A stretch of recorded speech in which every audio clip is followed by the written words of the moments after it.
pahayagan ngayon.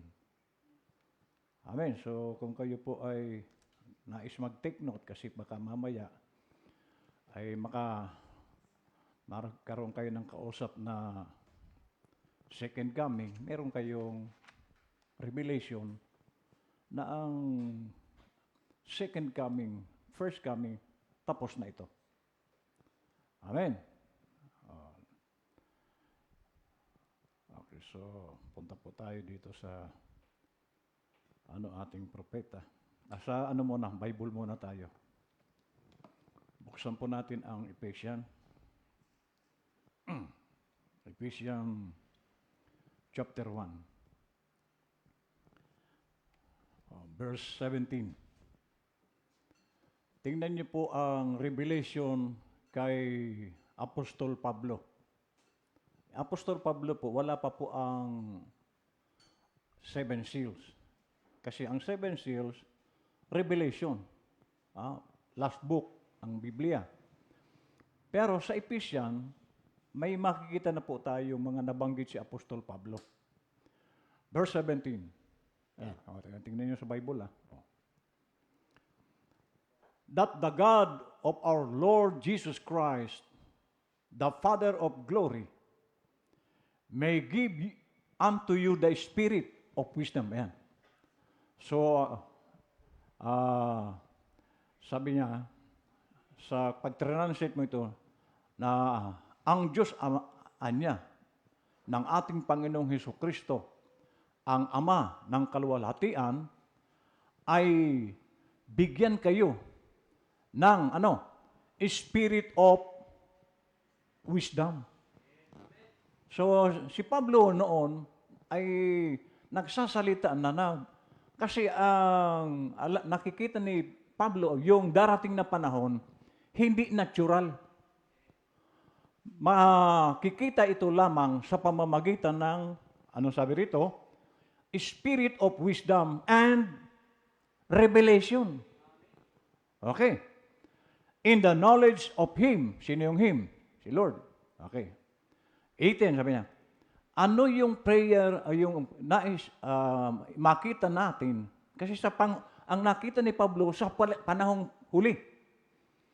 At sabi niya, the eyes of your understanding. Now, alam natin na yung salita pong wisdom ay the application of knowledge. Yung pag-a-apply, hindi na po ito yung narinig mo lang na naitanim mo lang sa isip mo, kundi application nung kaalaman. Yung nalaman mo, i-a-apply mo.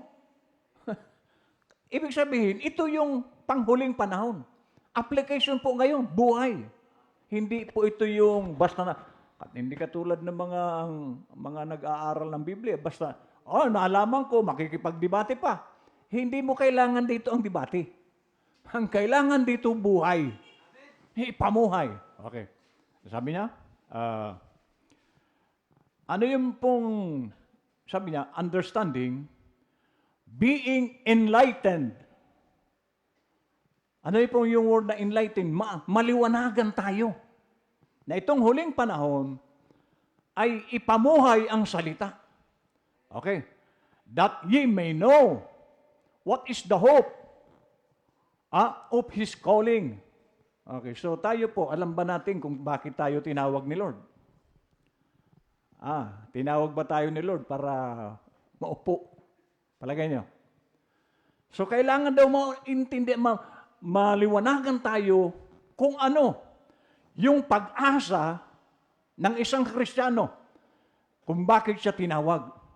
Ngayon, tanungin natin sarili natin, bakit kaya ako tinawag ng Diyos? Tinawag ka ba? Bakit ka kaya tinawag? Para maupo? No. Okay. Ano pa ang nais niyang makita natin?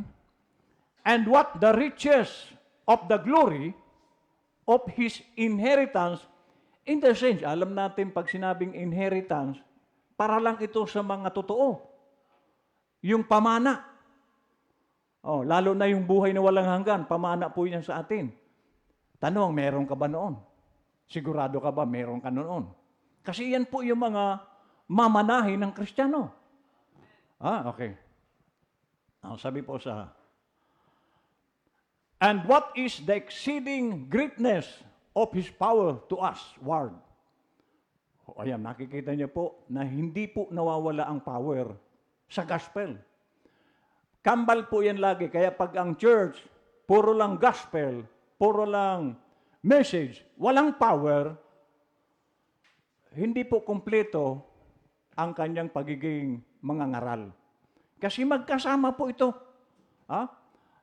What is the exceeding greatness of His power to us word? Sinong meron nun? Who believe according to the working of His mighty power.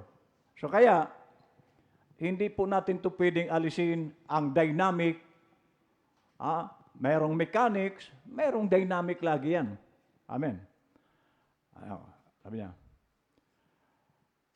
which He wrote in Christ when He raised Him from the dead and set Him at His own right hand in the heavenly places. Okay. And have put all things under His feet and give Him to be the head over all things to the church.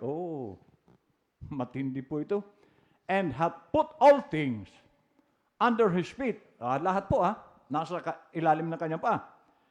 And gave Him to be the head. Kanino? Over all things to the church. Sa believer. So yan po ang dapat nating makita. Pag believer ka, lahat ng bagay na nandun kay Lord, andyan sa iyo. So, ibig sabihin, grabe pong pamana ang ipinagkakaloob ng Panginoon sa lahat ng kanyang mananampalataya.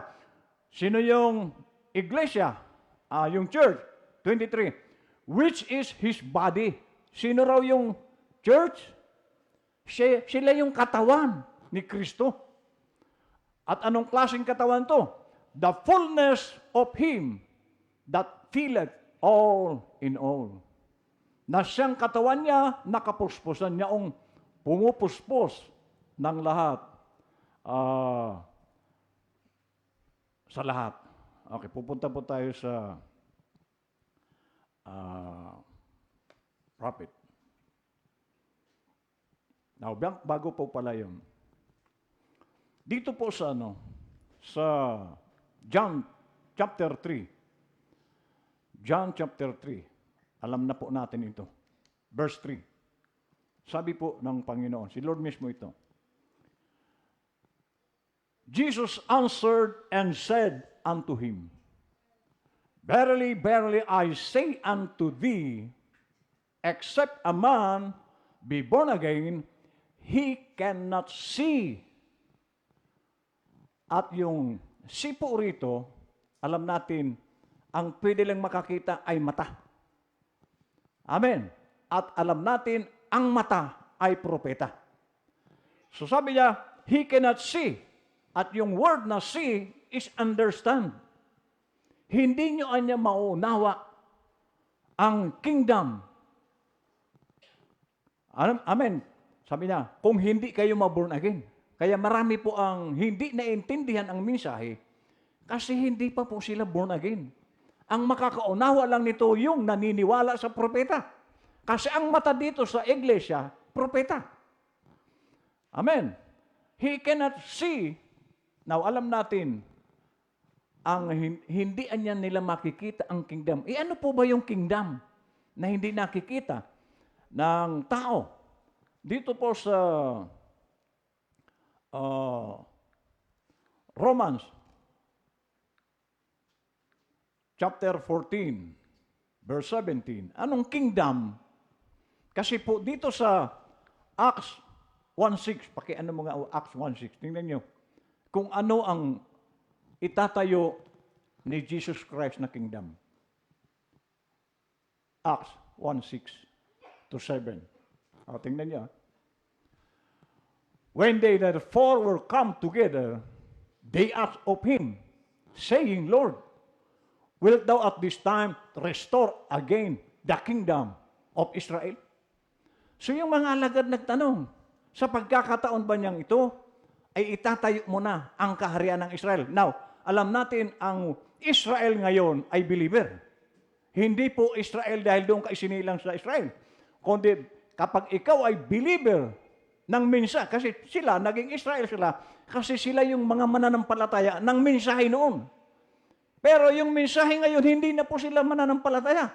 So ang tunay na Israel ngayon, yung believer ng mensahe ngayon.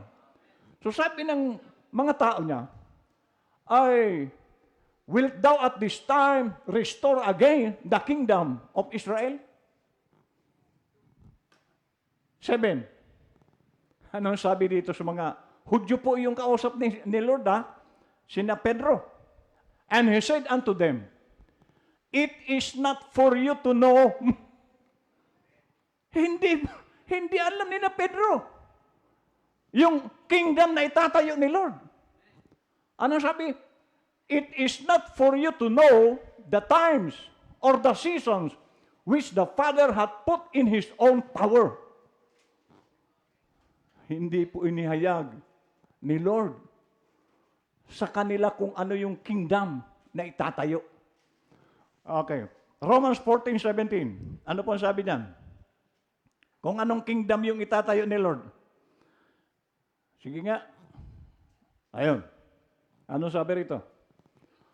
For the kingdom of God, ano raw yung kingdom of God na itatayo niya? Is not meat and drink, but righteousness and peace and joy in the Holy Ghost.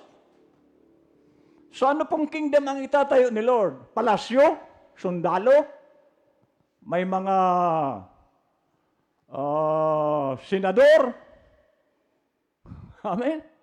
Ang kingdom na itatayo ni Lord, sabi niya, nang nagsasalita si Lord noon, may kingdom akong itatayo at iyan po ay sa ating panahon. Anong klaseng itatayo? Righteousness. Mga taong righteous. May kapayapaan, peace, and joy in the Holy Ghost. So, ano pong panahon ito? Na peace. Panahon po ito ng Son of David. Panahon ni Solomon ay mapayapa ang kingdom niya. So, binabalik po yung kapayapaan noon sa kingdom ngayon. So ano pong klaseng kingdom ito? Mga taong mayroong pamumuhay na righteous. At ano pa? Mapayapa. Ano pa? May kagalakan. So pag hindi mo itaglay ang tatlong ito, hindi ka nakapasok sa kingdom.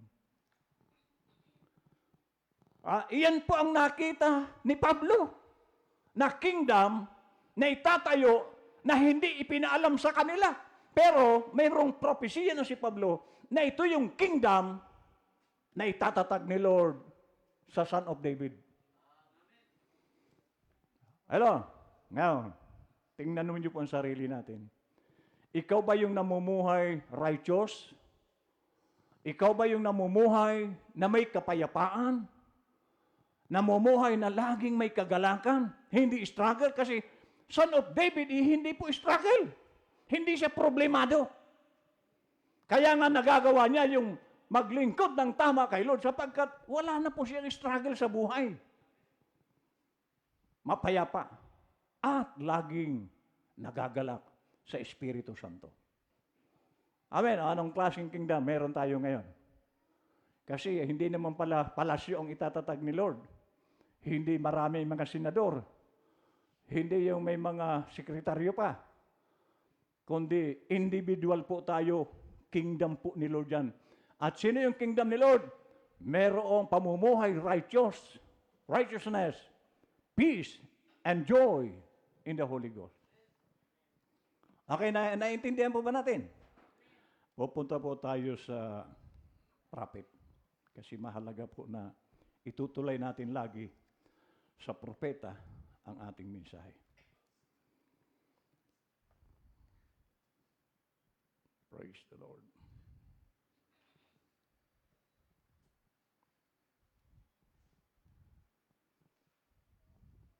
Sabi po rito sa kanyang pambungad, sa the law having a shadow, paragraph 17. Now, sabi po dito, in the 12th chapter of Revelation, we would read where the woman appeared in the sky. So, meron pong babae sa ulap, and she was in travail. Kumbaga, siya po ay manganganak na. To give birth to a child. Alam natin ang child na ito, si Jesus Christ. And the moon was under her feet. So ang buwan daw ay nasa ilalim ng kanyang mga paa. And the sun was at her head.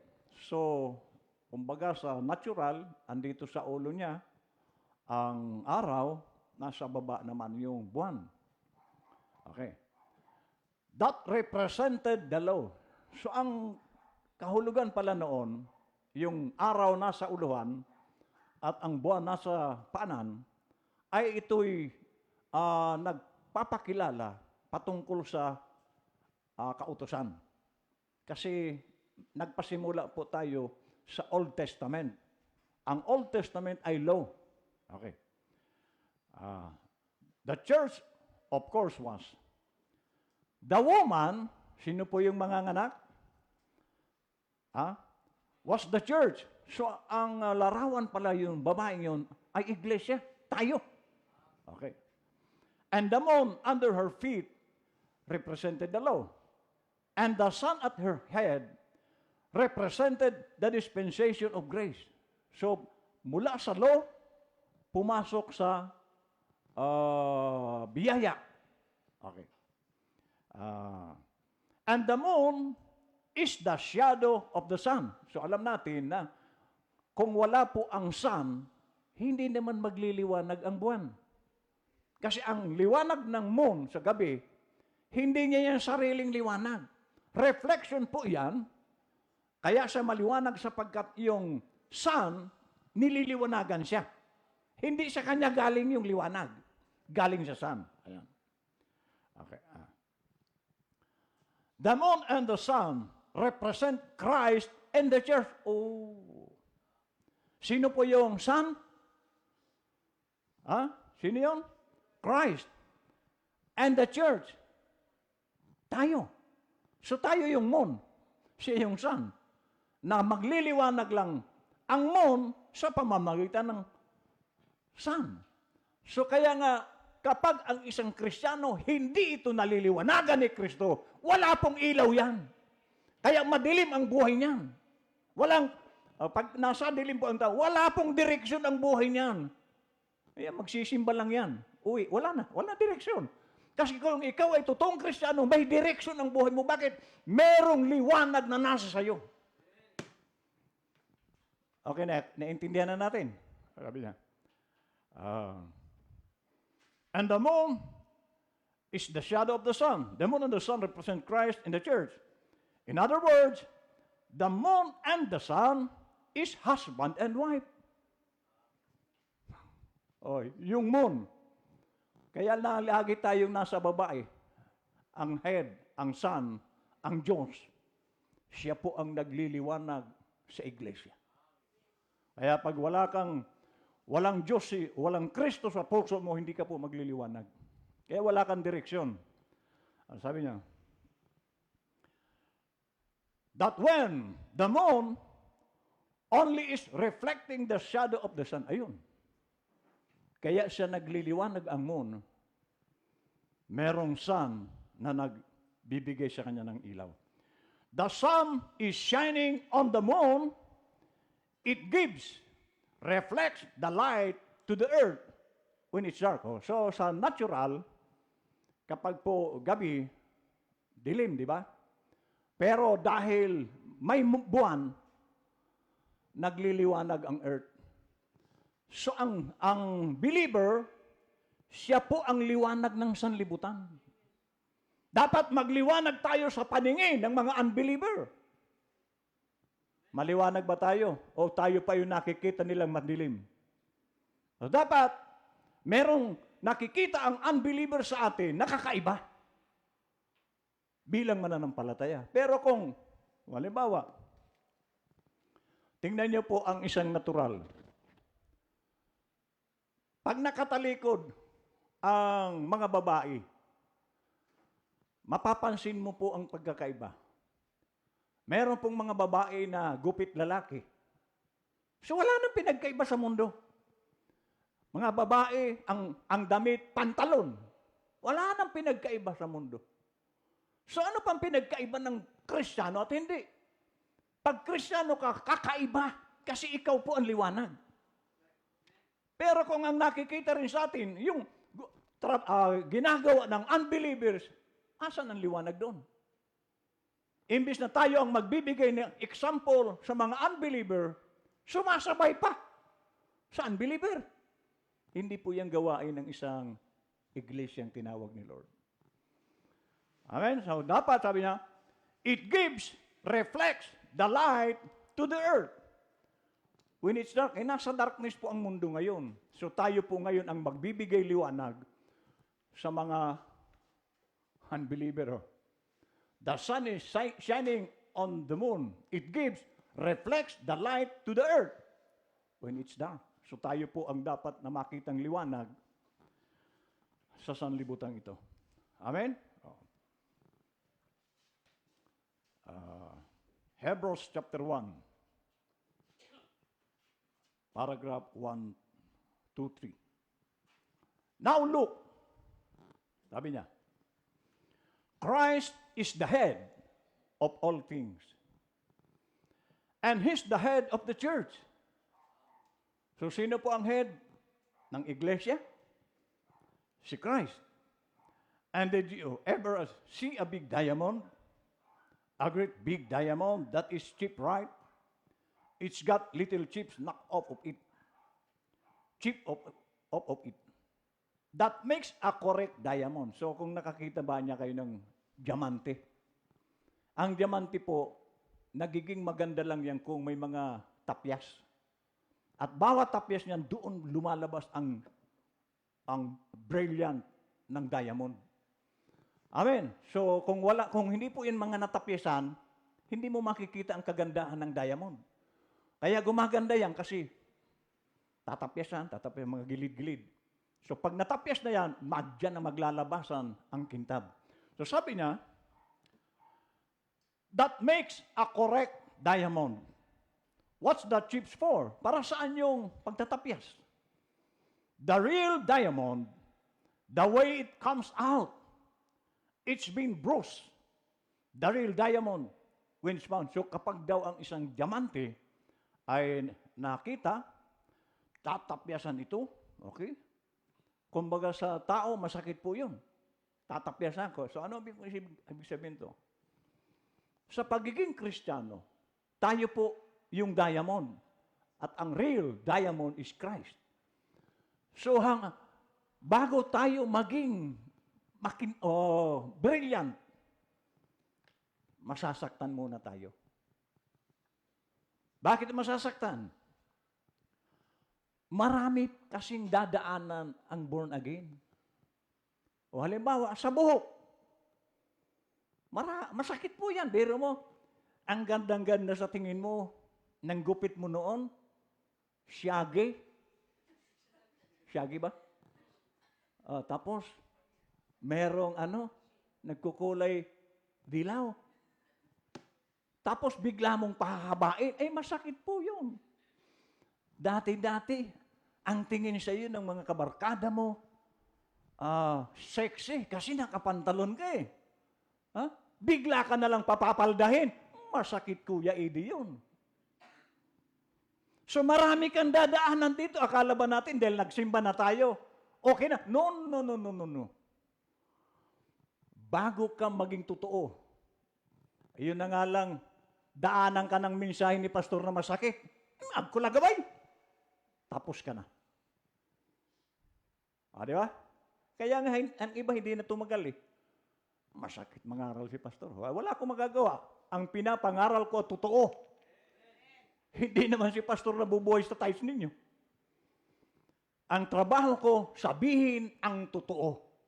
At ang totoo po, masakit. At sabi ng prophet, itong pulpo ito, itong church, house of correction. O paano ko yun aalisin sa aking pangangaral?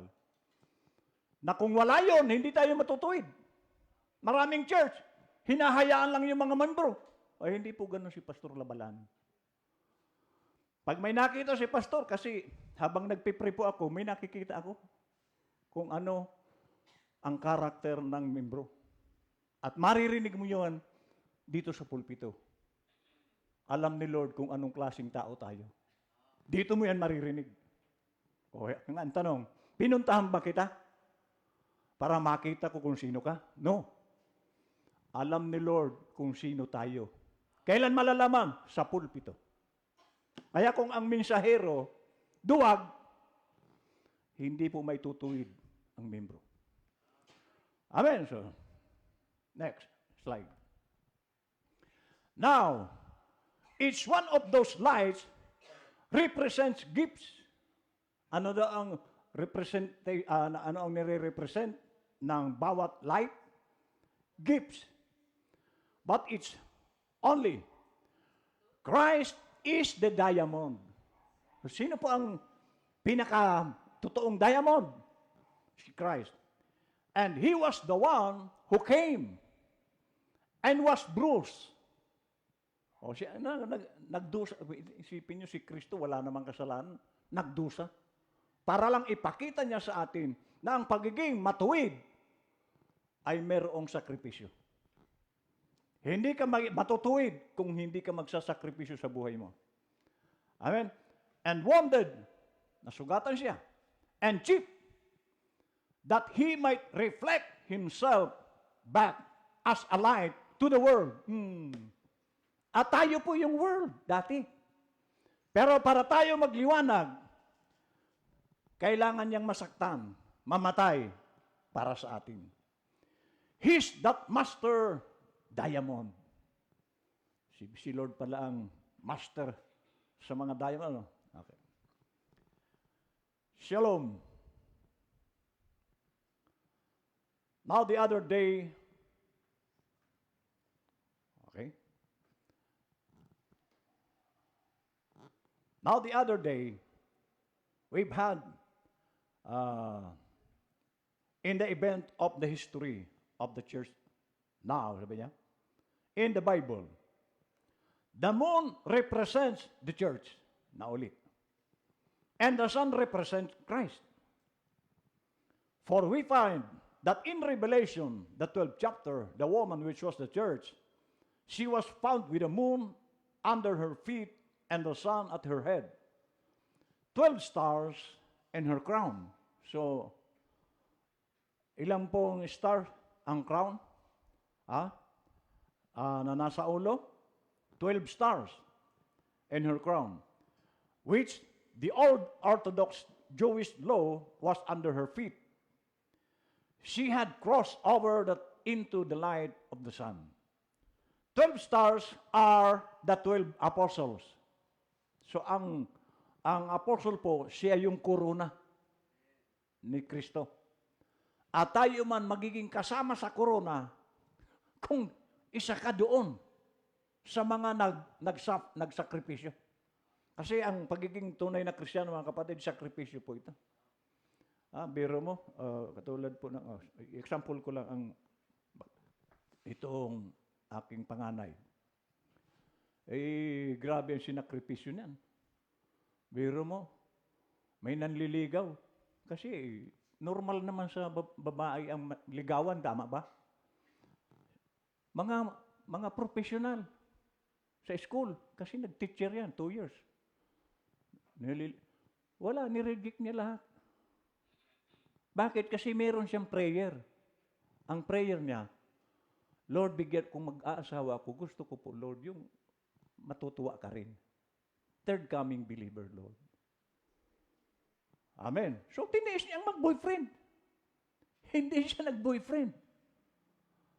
Ngayon, dumating na yung panahon na may nanligaw, third coming, na ang kanyang prayer, Lord, gusto ko marunong magturo lalo na sa music. Eksakto. Kaya nung magpunta ako doon sa lugar nila, nagpaalam sa akin, Pastor, pwede ba akong dumalaw sa inyo? Ay, all the time. Bakit? Iyan yung prayer. Ba't ko ipagkakait yan? Yun na yung tanda na pwede nang mag-asawang anak ko. Pero nagtiis yan. Talagang ang iniisip niya, yung maging masaya si Lord. At iyan po dapat tayo. Amen. Hello. Masaya kaya si Lord sa iyo? So yan po ang lagi nating titingnan, paano sasaya si Lord sa atin. Amen. So sabi rito, that brought the message to us. Now, under the Holy Spirit, period pala. Under the Holy Spirit, sabi niya. Now we find that the moon in the heavens is to reflect the light of the sun. Ooh. Arin daw? We find that the moon in the heavens. So, iba na ito. The moon, ano yung moon? Church, believer. Na in the heavens daw is to reflect the light of the sun in the absence of the sun. Oh. At alam natin, wala na po si Lord sa first coming. Sa first coming, si Lord mismo, yung sun bumaba sa lupa. Pero ngayon wala na si Lord sa physical. So sino na po? Sabi niya, in the absence of the sun, the moon in the heavens. Sino po yung moon sa heavens? Believer. Nasa righteousness, nasa kapayapaan, nasa kagalakan. Sila ang magre-reflect in the absence of Jesus Christ. Bakit? Ang believer po ngayon ang Jesus Christ. Kaya dapat makita sa mga believer ang karakter ni Kristo. Ngayon, kung hindi naman ito nakikita sa iyo, paano mo iilawan ang sanlibutan? Kaya maraming believer na sinasabi, walang ilaw, walang makita na liwanag sa kanila. Tayo pala ngayon ang dapat magliwanag ngayon dito. Naintindihan po ba natin? Okay. So sabi ko nga sa inyo, noong Friday, nakita niyo ang mensahe. At sinabi ko sa inyo, sa Sunday, merong revelation si Lord na dapat nating makita. At ito po, ngayon sinasabi ng mensahe, tayo ngayon ang sun. In the reflection of the sun. Sa moon, tayo ngayon ang magbibigay liwanag dito sa lupa. Kaya kung walang makitang liwanag sa iyo, ibig sabihin, hindi ikaw ito. Amen? Kung ang buhay mo, buhay sanlibutan pa rin, hindi ikaw to.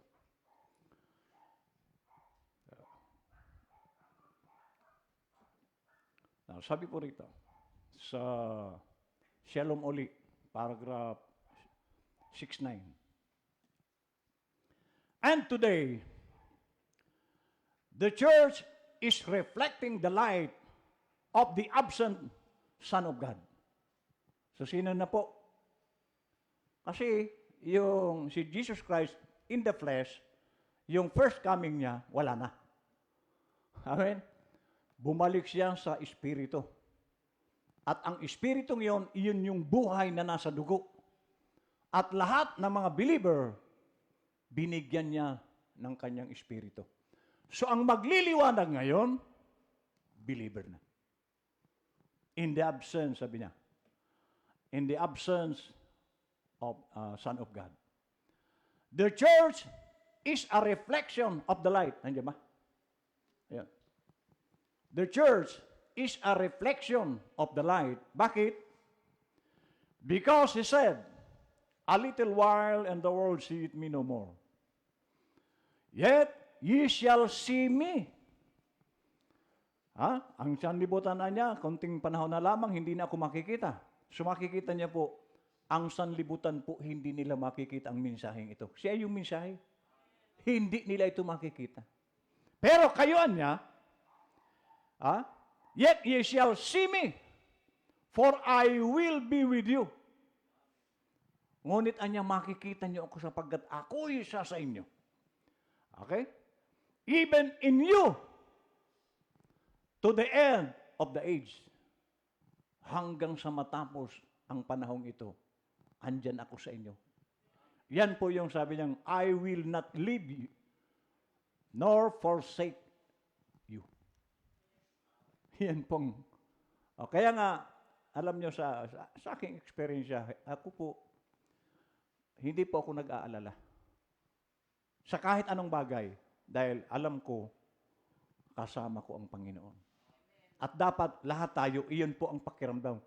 Wala kang takot. Amen? Now, sabi niya, the works that I do, ayan na. Pag ikaw na, ito, ang aking anyang mga ginagawa, lights that He made manifest, and there's no light except through the word of, yan po ang masakit ngayon sa mga first and second coming. Dahil ang light pala na yun, and there's no light except through the Word of God. And the Word of God today is the third coming message. Pag wala ito sa tao, madilim po ang buhay nila. Struggle, walang direksyon. Okay. And there's no light except through the Word of God. Amen. Okay. Dito po tayo sa slide 13. Sabi po dito.